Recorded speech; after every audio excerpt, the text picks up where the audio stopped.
একদিকে কিউবায় চরম বিদ্যুৎ ও খাদ্য সংকট নিয়ে উত্তাল জনতা, অন্যদিকে মধ্যপ্রাচ্যে ইরান ও ইসরায়েল আমেরিকা সংঘাত এক ভয়াবহ রূপ নিয়েছে।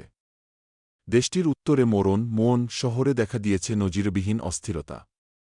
টানা লোডশেডিং এবং খাদ্যদ্রব্যের তীব্র সংকটে ক্ষুব্ধ শত শত মানুষ রাস্তায় নেমে বিক্ষোভ দেখিয়েছে।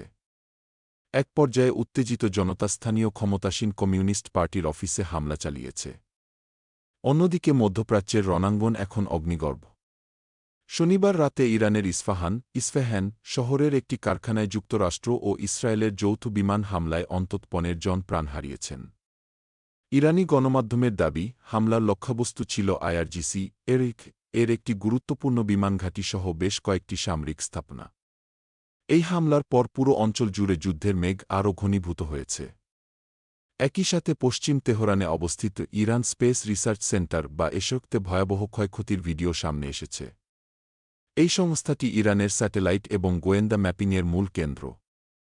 ইসরায়েলি ও মার্কিন হামলায় এর স্ট্র্যাটেজিক ল্যাবরেটরিগুলো ব্যাপক ক্ষতিগ্রস্ত হয়েছে, যা ইরানের সামরিক এবং গোয়েন্দা সক্ষমতাকে বড় ধরনের ধাক্কা দেবে বলে মনে করা হচ্ছে।